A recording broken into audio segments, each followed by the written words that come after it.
You're listening to AI Prism from Seoul Economic Daily. It's Friday, May 15th. I'd like to share some thoughts about Careers Edition.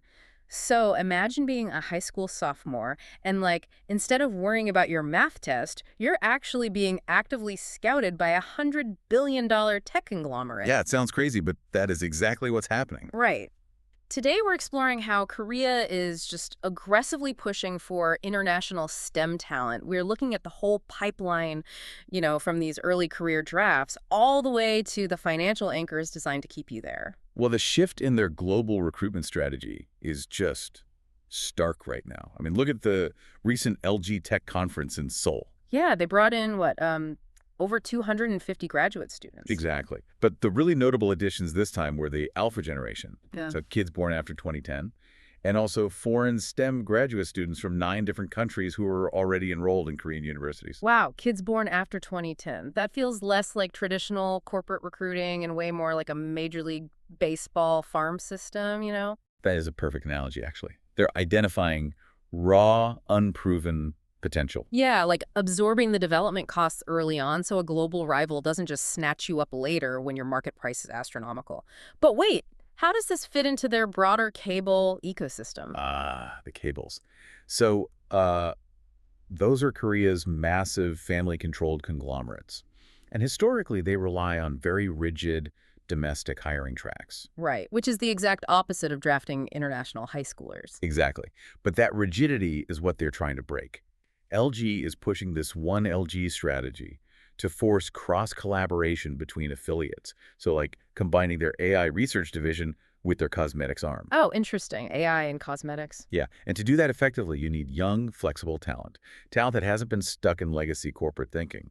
Vice Chairman Kwon Bong-suk actually framed it to attendees as being their most reliable supporter. Because he knows he's not just competing locally, he is fighting global giants for that exact same AI talent pool. Precisely.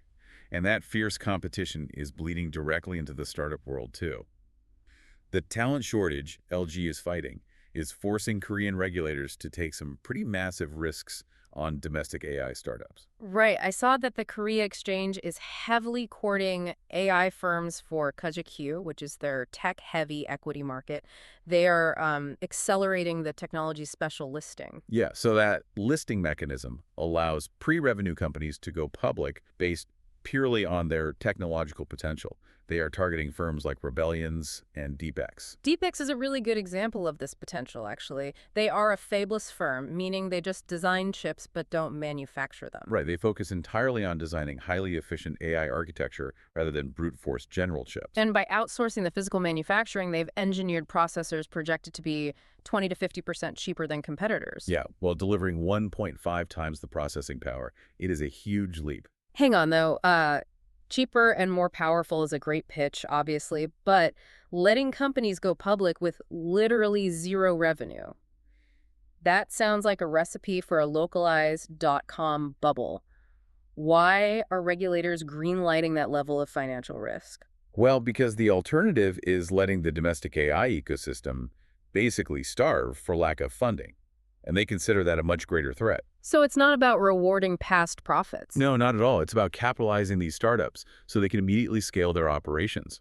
For an early career professional, that IPO money translates directly into massive headcount expansion. Which means high-growth job opportunities at a really crucial stage of your development. So whether you are drafted into a giant like LG or a newly public startup, the system is designed to get you in the door. Exactly. But how do they keep you from taking that shiny new resume straight to Silicon Valley after 3 years? That is where the Financial Services Commission comes in.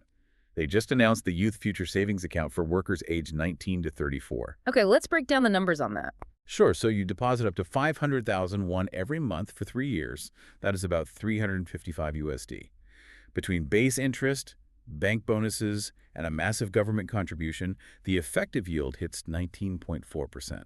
Wow, 19.4%, meaning at maturity you walk away with roughly 22.55 million won, or about 16,000 USD, and it's totally accessible to foreigners, right? Yep, accessible to foreigners, the interest is tax exempt, and depositing over 8 million won, which is about 5,700 USD, gives you a tangible credit score boost locally. But let's be real for a second, 16,000 USD is not bridging any major housing gaps in a city as expensive as Seoul.